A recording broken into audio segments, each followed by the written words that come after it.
Banyak yang masih memperdebatkan posisi seorang pelari konten yang dinilai kadang-kadang tuh mengganggu pelari cepat.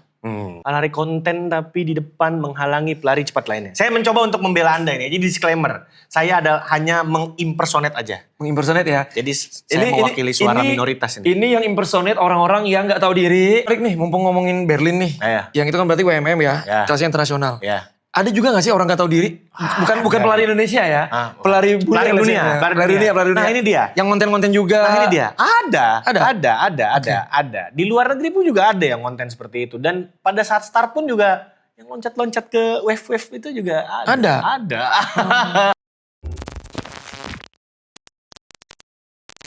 Apa kabar semua rantizen di luar sana? Selamat datang di Ranvestigasi. Tapi biasanya kalau saya sama Dr. Dika, tapi sekarang saya sendiri. Tapi gak sendiri banget sih. Karena saya gak bisa nih ngebahas sesuatu yang nyerempet-nyerempet ke jurang kalau sendirian. Nah, ada teman saya yang satu ini yang biasanya suka menyeret saya ke jurang. Apakah dia bisa membawa Ranvestigasi untuk bisa tenggelam bersamanya? Langsung saja kita sambut. Ini dia! Ini dia orangnya yang suka nyerempet-nyerempet jurang. Pengen menarik saya dan Dika ke jurang tapi masih belum berhasil. Gue bukan nyerempet lagi, udah pernah masuk ke jurang berkali-kali ini. Tapi Ranvestigasi sampai episode ke sekarang nih belum nyerempet nih mas ini. Apa Anda butuh bantuan raja terakhir untuk bisa nyerempet masuk ke jurang gitu ya? Apakah konten kali ini bisa mengangkat? Apakah Anda sudah siap mental? Siap gak bro? Mental saya sudah teruji berkali-kali nih. Saya masih belum siap nih. Perkenalan saya saya sebagai pakar blunder media sosial. Enggak. Bukan. Ini namanya runners yang terlalu vokal. Emang salah ya kalau terlalu vokal ya? Enggak salah sih terlalu vokal. Makanya justru karena kamu terlalu vokal, aku pengen ngajak kamu untuk kesini. Menggantikan Dr. Dika yang sekarang lagi main bom-bomkar. Oh iya dia lagi di Mandalika. Dia lagi main bom-bomkar di Mandalika itu. Jadi kita doakan semoga dia menjadi podium kategori bom-bomkar master. Dia udah master belum sih? Enggak. Masih muda ya. Masih muda, tapi mudah-mudahan konten kali ini bisa menjadi pencerahan untuk semuanya. Karena kita mau bahas sesuatu yang mungkin makin banyak diperdebatkan di anak-anak elit. Anak-anak elit. Oh, berarti ini di anak-anak pelari cepat. Fast runner. Kalau kita kan enggak ya? Kita fast talker kita. Kita fast talker. Kita fast track. Fast track ya. Daripada capek jadi MC. Gitu dia makanya. Mendingan di situ aja. Kita kelihatan semua yang di depan. Ya. Itu dia kelihatan mana yang pura-pura, mana yang tulus. Jadi Anda ingat di atas fast runner masih ada MC. Karena kita naik di podium. Karena kita naik di podium start ya. Itu dia. Nah, topik apa hari ini Bung David yang akan kita bicarakan? Jadi gini. Banyak yang masih memperdebatkan posisi seorang pelari konten yang dinilai kadang-kadang tuh mengganggu pelari cepat. Gitu. Kalau fun run kan udahlah ya nggak ada podium, semuanya itu pengen lari sambil konten. Cuman kan kalau ada race-race yang mungkin serius nih. Betul, yang sifatnya kompetitif banget lah gitu ya. Betul, yang hadiahnya ratusan juta.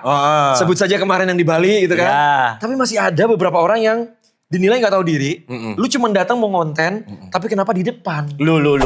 Emang kenapa hal itu bisa yang tadinya mungkin wave-nya itu BB, CC, maju merangsek ke A. Waduh. Gitu. Oh, saya mengerti nih. Berarti sebenarnya pengaturan wave itu tujuannya adalah untuk membagi-bagi para pelari sesuai dengan kapasitasnya. Biasanya kan kalau misalnya kita mau daftar, misalnya maraton, kira-kira prediksi waktu berapa? Saya finish 2 jam sekian. Wow, keren banget kan.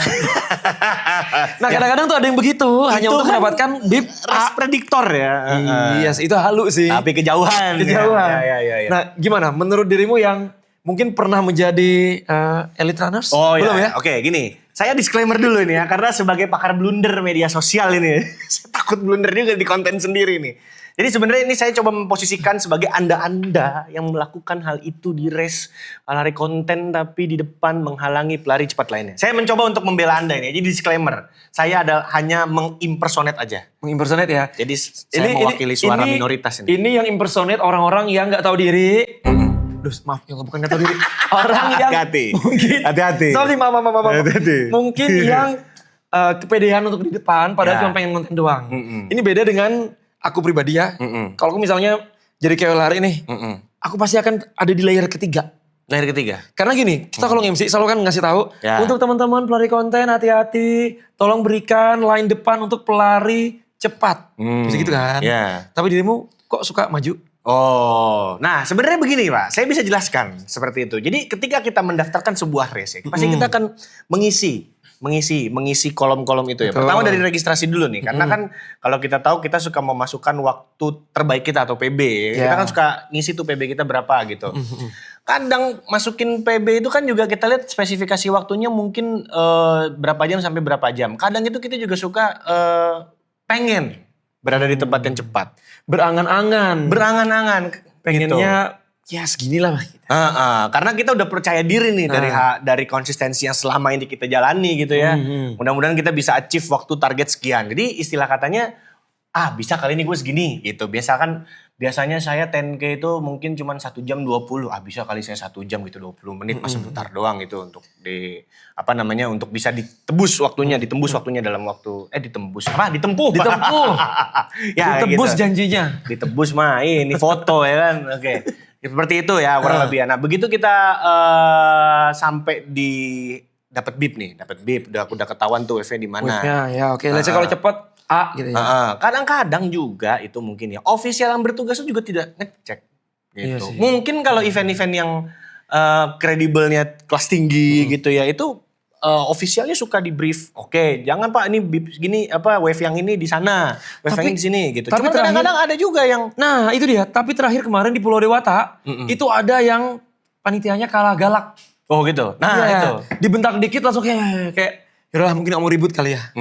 Itu. Karena biar bagaimanapun ya kita kan sudah bayar nih, Pak. Kita sudah register, kita sudah mengkomitmenkan diri kita untuk ikut di dalam sebuah race, sudah datang jauh-jauh, nyiapin cuti, udah bayar mahal-mahal gitu kan. Apalagi tiket sama penginapan juga kalau race yang hype banget itu juga pasti naik harganya. Terus kita ingin apesnya? dong mendapatkan experience yang wah banget gitu. Betul. Makanya kadang-kadang merasa ke depan. Ya, seperti Tapi itu. dirimu setuju gak sebenarnya? Kenapa? Kalau itu dibilang mengganggu. Kalau saya bilang asalkan kita bisa menempatkan diri kita ketika di dalam wave tersebut di mana saya rasa tidak mengganggu. Sekali lagi saya impersonate nih, saya membela suara Anda yang melakukan hal-hal itu ya. Karena gini aku pribadi tuh Ya, kan aku bilang ya kalau misalnya aku jadi kayak lari ada di layar ketiga. ya. Itu pun kalau misalnya ada pelari konten tiba-tiba di pertama ikutan gedek. Kayak lu ngapain anjing? Ngapain di depan? Ngomong aja lu, udah, gitu. nggak usah pakai Mau disensor. ngapain anjing? Iya. Ngapain di depan gitu. Louder. Mau ngapain anjing? Ya, sebenarnya. Karena gini, kalau aku jadi MC, ngelihat pelari-pelari yang teman sendiri yang lu gak cepet ngapain di depan, itu agak kesel. Rasanya kalau boleh nge-mention kayak, Sebut nama dong. Misalnya, Ani, belakang lo jadi Ani, belakang. Cuman kan gak tega kan? Cuman Sebut nama aslinya dong. jangan dong. Sih. Kalau mau masuk jurang sebut nama aslinya. Tadi aja jurangnya. Ya. Aduh. Terus. Jadi kadang tuh suka kesel sendiri. Misalnya aku jadi MC atau berada di wave yang sama, tapi tahu diri, dianya nggak tahu diri. Ayolah gitu loh. Ini pertaruhan nasib dari pelari-pelari cepat yang udah latihannya lebih benar daripada kita. Jangan diganggu gitu.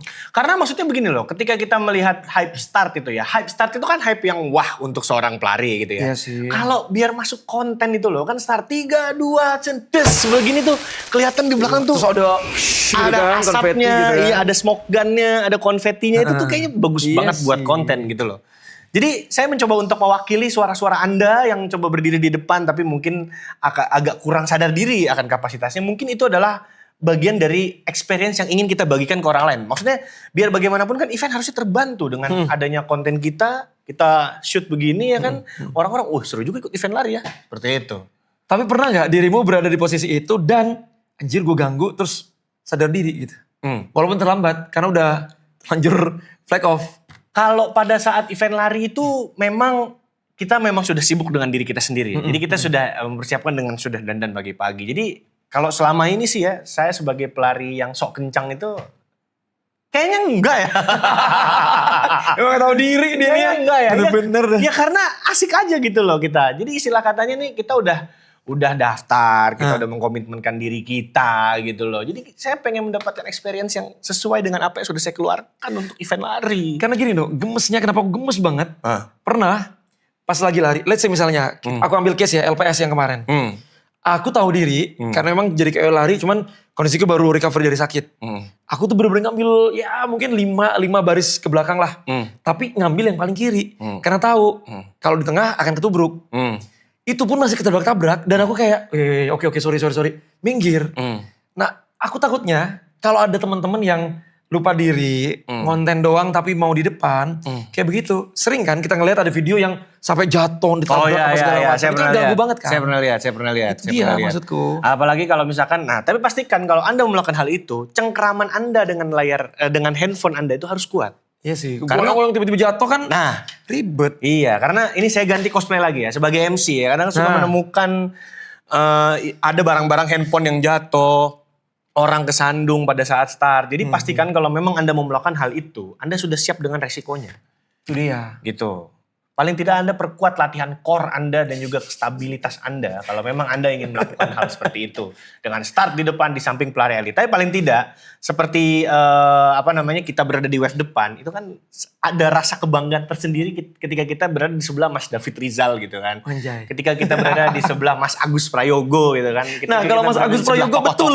Betul Mas Agus Prayogo Agus betul. benar. David Rizal salah. David Rizal ya paling nggak kan di layer ketiga bareng Anda gitu misalkan gitu. Atau mungkin kalau saya boleh kasar kalau emang Anda benar-benar ngebet. Karena kan sekarang kalau saya nggak boleh seperti ini. Nanti saya malah dilarang lagi, di cancel lagi gitu kan. Saya nanya sesuatu aja di cancel sama orang nih. Apalagi saya ngelarang gitu kan. Ini saya mau marah-marah juga sekalian di sini nih. Kalau kayak gitu. Luapin. Kalau mungkin saya bisa memberikan saran kepada teman-teman yang memang ingin berada di WFF depan bersama dengan barisan para super duar mega bintang ya kan gitu. Mungkin bisa mengambil tempat agak sedikit minggir. Nah itu dia yang aku bilang, aku ngambil biasanya paling kiri. Ya kalau nggak paling kiri paling kanan gitu. Sebenarnya kalau paling enak sih paling kanan. Karena kalau di deket panggung flag off itu kan ada podium pejabat-pejabat. ya. Jadi bisa VIP, dada-dada. bisa tos-tosan dulu gitu. Bisa disapa sama Yano. Iya, kalau saya inget siapa ini namanya. Kadang-kadang kan saya suka lupa gitu. Sudah di ujung bibir tapi saya lupa. Itu udah lewat. Bro. Anda masih merasakan kan? Seperti itu. Jadi istilah katanya kalau memang Anda ngebet banget pengen ada di wave depan gitu ya. Pengen banget tapi sambil ngonten ikut race-nya gitu loh. Ya udah sadar diri agak minggir sedikit gitu. Karena memang di tengah itu posisinya yang memang brutal. Lumayan beresiko sekali memang Anda untuk tertabrak. Apalagi kalau misalkan kedorong-dorong, wah itu bisa bahaya. Iya. Jadi sebenarnya ada peraturan yang tidak tertulis, tapi harus dipahami sama teman-teman, terutama teman-teman yang pelari konten. Bahwa ya kalau di depan itu memang ranahnya buat pelari cepat. Kalau lu mau di depan, tahu diri, yang ambil kanan atau paling kiri, seenggaknya tuh jangan ganggu. Sama kadang ada juga nih, Apa? pas lari ya kan, misalnya aku les konten ya, pengen ngejar PB nih, lari. Di water station itu kan bener-bener pengen lari terus langsung ngambil. Enggak, ini bener-bener kayak, hai guys, aku lagi gini. Allahu Akbar. Jadi kayak itu KOL-nya brand minuman tersebut harus hargain dong seperti itu. Itu bagian dari SOE loh itu. Hey. brand yang Saya di sini kontra dengan Anda ya. brand yang kemarin gagal Gak jadi lagi. Si Aun. Kenapa? Gak jadi kenapa? Harganya kali. Ya kan konten Anda viral terus, jadi naik. Nah, jadi gitu. Jadi pas udah mau ngambil keduluan terus dia berhenti. Bener-bener kayak hai. Kayak Allahu Akbar. Tapi ini saya mengalami pengalaman di Berlin waktu itu. Bos. Nah ini Gimana? sebagai Anda yang nanti akan Newbie berangkat ya? ke Berlin ya gitu. Saya sarankan kalau memang Anda tidak mau tertubruk pelari-pelari dari luar yang badannya lebih gede dari Anda. Itu Anda dia. berhenti kalau nggak di ujung pertama, di ujung terakhir. Jangan tengah-tengah. Jangan tengah-tengah. Kalau di WS seperti itu ya. Karena di WS juga ada potensi banyak pelari-pelari yang berhenti dulu deket meja baru minum gitu. Ya sebenarnya sih kalau saran dari saya ya, kalau memang mau seperti itu, Anda ambil di ujung yang pertama atau ujung yang terakhir. Jangan di tengah. Karena pasti saya akan konten juga sih. Pasti kan akan gini kayak, oh airnya beda ya kayaknya. Iya. Nanti ketubruk ya kalau di tengah ya. Anda lihat kalau di Werin airnya diciduk pakai tangan begitu ngambilnya. Ada. Oke, so flash aja deh. Iya. Waktu itu gue karena memang saking apa ya istilahnya udah takut ketubruk-tubruk di tengah. Jadi gue berhenti di yang ujung pertama. Iya. Dan di situ airnya gue tuang ke soflas. jadi nggak gue langsung minum, gue tuang di soflas, gue minumnya di jalan gitu. Dan itu cuman ya kebuang berapa detik lah. Gitu waktu itu. Jadi kalau misalkan teman-teman di WS kalau memang Anda sadar diri mau menghabiskan waktu agak sedikit lama gitu supaya tidak ada potensi tertubruk-tubruk karena ya itu tadi di race itu kan banyak sekali orang yang berkepentingan mau cari PB. Ya namanya race pasti orang pengen ngebut. Iya, banyak alasannya lah orang ikut race. Tapi buat Anda yang memang sekiranya hanya ingin lari santai, paling nggak Anda berhenti di ujung lah, jangan di tengah. Karena kalau di tengah tuh memang wah itu lumayan brutal juga itu di situ. Tapi menarik nih, mumpung ngomongin Berlin nih. Iya. Yang itu kan berarti WMM ya, Ya. kelasnya internasional. Ya. Ada juga gak sih orang gak tahu diri? Bukan pelari Indonesia ya. Pelari Pelari dunia. Pelari dunia. Nah, ini dia. Yang konten-konten juga. Nah, ini dia. Ada. Ada? Ada. Di luar negeri pun juga ada yang konten seperti itu. Dan pada saat start pun juga yang loncat-loncat ke wave-wave itu juga ada. Pantesan kamu nyuruh aku ngajarin masuk aja gitu ya. Ya, masuk aja. Itu makanya gitu loh. Kan Ada ya, ya? memang kita kan selama kita tidak ditegur, ya udah santai cuek aja pura-pura nggak tahu kan. Nah itu juga selama gak ditegur gak apa-apa. Pura-pura gak tahu. Selama gak ganggu. Intinya jangan ganggu gitu loh. Ya, pokoknya Anda paling tidak sudah bisa mengatur diri sendiri apakah kira-kira tindakan saya mengganggu atau tidak. Karena zaman sekarang orang kalau dikasih tahu kan bebel ya. Ngeyel. Ya, Kayak lebih siapa? galak. Hah? Kayak siapa? Netizen threads. Oh, netizen. Kayak gitu kan. Merasa benar dengan pendapatnya semua sendiri. Tapi ya biar bagaimanapun mau ngelarang juga susah gitu kan. Tapi ya paling tidak dengan adanya kita ngasih tahu di konten ini, paling tidak kalau mau melakukan sesuatu lo udah harus paham sama risikonya, Pak. Seperti itu. Seperti hal yang tadi, jadi paling tidak kalau Anda merasa diri Anda hanya berstatus pelari konten, paling tidak Anda tahu Anda harus berdiri di mana. Itu dia Seperti itu. Karena gini, bukan hanya posisi, tapi device yang dipakai juga kadang-kadang ganggu. Sebenarnya aku tidak masalah ya sama teman-teman yang, karena itu teman-teman kita sendiri, yang pakai kamera 360. Aduh. Itu kan panjang banget tuh. Nah, kadang-kadang ada orang juga gak tahu diri, betul-betul blok. Kayak, wais. Ini kok jadi kayak, apa namanya? Kayak Benteng Takeshi gitu larinya. Kok heboh sendiri Iya, gitu loh. kapan lagi dapat shoot, diputer begitu kan. Gitu. Kadang-kadang pakai dilempar-lempar. Kayak, lu mau ngapain? Itulah dia makanya. Mungkin demi konten yang, itu dia makanya. Pokoknya gitu ya teman-teman ya. Kalau mau konten boleh, tapi ingat kanan kiri. Kalian bukan race-nya sendiri. Kalau mau konten bebas, ikut trail. Di hutan sendiri, mau lompat-lompat, mau kayak apa juga terserah. Tapi Anda harus siap kalau di trail nyasar, di trail tiba-tiba kesesat, masuk jurang, lu harus siap itu. Tapi kalau dari konten, masih bisa jadi konten kayak, guys, aku nyasar guys. Ya gak sih? Ya gak sih? Anjing gue tahu lagi. Ya udah pokoknya seperti itu. Ada orangnya yang begitu. Nanti saya kasih tahu habis video ini aja. Oke. Cukup menyeret saya ke jurang ya. Iya makanya. Ini adalah Dokter Dika nih karena lagi main bom kar di Mandalika ya kan. Saya hadirkan saya sendiri di sini ya. Saya siap untuk menjebloskan David Rizal ke jurang. Tapi hari juga aku penasaran nih sama Dokter Dika nih.